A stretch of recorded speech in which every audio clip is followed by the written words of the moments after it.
Hello and welcome to Big Dash Knows. Big Dash knows what? New York Giants football. Let's go. Day one, training camp, in the books. Woke up this morning to some fantastic news. And I'm pretty sure everybody knows what I'm about to say. Woke up this morning to some fantastic news. Brian Daboll's at the podium. Him and Joe Shane getting ready for, the beginning of training camp. One of the questions or one of the answers that he had was this. We're going to move Jermaine Illuminor outside to right tackle while Evan Neal is getting better. I was so happy about this, right? I was so happy about this because anybody that follows the channel, anybody that follows me through social media already know that I believe that Jermaine Illuminor should be the right tackle. Whether Evan Neal is healthy or not, Jermaine Illuminor right now is the better right tackle on the team. He should be the one getting those snaps. But in true Giants fashion, one step forward, two steps back. Halfway through practice, get the news, and shout out to everybody that was at the training camp practice. Shout out to the Giants content creators, Talking Giants, El Jefe with New York Revival, Big Blue in the Bronx. A lot of guys out there, the Giants sing. A lot of guys out there giving us all love, along with the beat writers too. Along with the beat writers, you got Dan, you got Pat, you got Ralph, Art, Pat, everybody. Shout out to everybody keeping the New York Giants fan base up to date with the information. But yeah, so a lot of people were there. But in true Giants fashion, you get the news, oh no, Jermaine Illuminor is down. They're bringing the trainers out. First thing, and I was in the spaces at the time, and the first thing I'm thinking is, oh man, like what luck. We get some good news this morning with him being on the right side, and then all of a sudden can't even make it through practice without getting hurt. Then you see the play of how he got hurt, and it would look like an elbow to the ribs. And that elbow came from Dexter Lawrence. And it was funny because when I was in the spaces, we were trying to figure out, what happened to Jermaine Illuminor. And when we found out, it was Dex, somebody said, so I guess he was hit by a truck. And absolutely made me laugh. Because Dexter Lawrence is just that. And you know what? He gave Illuminor pretty much the people's elbow on a passing. That was it, an end around play. Nice looking play too, but you know what? Hopefully it's not a serious rib injury. Hopefully he just tenderized him just a little bit, knocked the wind out of him. Hopefully it's not anything serious. We had people thought it might have been a hip, might have been a knee, might have been an ankle, oblique, this, that, and the third. But it looked like a good old elbow, a mean elbow, to the rib. So hopefully he's doing better. But yeah, so that was that. But another thing that Joe Shane talked about is Daniel Jones. Of course, we had the big Hard Knocks episode. And of course, he gets to the podium. You got, the beat writers asking about how he feel about the New York Giants, interested in other quarterbacks. Of course, he, doesn't feel good, not excited about it. What do you expect the man to say? But loved what Brian Daboll said was like, he's fully cleared and he was able to participate in 11 on 11s. So first of all, shout out to Daniel Jones for being healthy enough at the beginning of training camp to have no restrictions. That's the first thing. 8 months coming off of the ACL. That's fantastic healing capabilities right there. Wolverine type stuff. Shout out to Deadpool and that movie coming out this weekend. But yeah, so 11 on 11s. The clips that I did see, shout out to SNY, putting up a lot of clips from practice. He did look good moving around.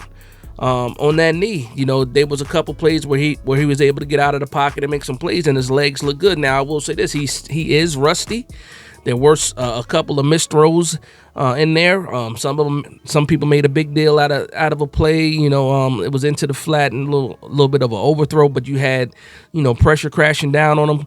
Could have been just him trying to get rid of the ball, possibly. But everything Daniel Jones does this offseason and during the season is going to be under the microscope. it's just, it is what it is. It comes with the territory.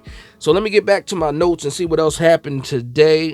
Theo Johnson again on the PUP. Joe Shane said he expects him to be on there, for a short period of time, nothing too serious. And then I want to get right into some of these practice notes, man. So there were some plays being made on both sides of the ball. There was a long pass from Drew Lock to Lawrence Cager. Would have been a touchdown, but didn't get his feet in. He was out of bounds. But it was like 40 yards in the air, possibly. But just a great catch by Lawrence Cager. And when you watch that play, Drew Lock, no hesitation, gives this guy a chance to make a play. When you look at Daniel Jones, also had a couple of good passes. Probably his best pass of the day to Malik Neighbors ended up getting dropped by Neighbors in his hands, but he dropped it. But again, like Talking Giants said in their recap, nobody's sweating on a day one drop, especially when it's Malik Neighbors. I'm pretty sure he wants to catch everything thrown his way, but we're not going to sweat that at all. Let's talk about the defense a little bit. So on the defensive side, one of the big questions going into training camp was who was going to be next to Dex playing that 3 technique. Well, today, running with the ones was Ryder Anderson. And Ryder Anderson also ended up getting a pass deflection off of Daniel Jones on the second play of the game. Fantastic for him. You have to take advantage of all the reps that you get. So that was good play from him. Brian Burns and Kayvon Thibodeau are looking as advertised already. And again, this is the first day of training camp. There's no pads, but you can see the quickness. They had no issues today being able to get some pressure at the quarterback. I will say that Jermaine Illuminor fared better than Joshua Azudu did, because once Illuminor went out with his injury, they put Azudu in at right tackle. And of course, Azudu is Azudu and got beat a couple of times. Maybe not a couple of times, but a lot of times. But just to talk about some of the first teams, when we looked at the offensive line starting off at the day, you had Andrew Thomas, of course, at left tackle. Then you had Aaron Stinney at left guard, JMS at center, Runyon at right guard, and Illuminor at right tackle. If that's the starting lineup day one or week one, that's the lineup that I'm very, very comfortable with. Now, we already know that the New York Giants would be possibly chasing after Van Rotten, another guard coming out of that Oakland. I'm sorry, not that Oakland, but the Raiders system. Familiar with Jermaine Illuminor, actually played the right guard spot next to Jermaine Illuminor with the Raiders. That's that continuity that you're looking for the Giants taking Van Rotten. That's what the Talking Giants are big on. I'm with it too, man. The more offensive linemen, the better, in my opinion. Even though I will probably lean more towards trying to get another tackle in the building, with these injuries. You know what? You got a veteran guard here. I'm with just improving the offensive line altogether. So let's get back into the notes again. I did hear that the intensity already in day one of training camp was already high. Guys are flying around. Dable had some criticism last year about the practices being a little bit soft. So you see right away that the intensity in the practice was a lot higher than we've seen before. Even though they don't have pads on, guys were flying around. You saw a lot of motion when it came to the offense. Wandell, Malik Neighbors, just a lot of motion in the backfield with those guys. We saw Wandell Robinson getting used a lot in the passing game. He also got some pitch plays.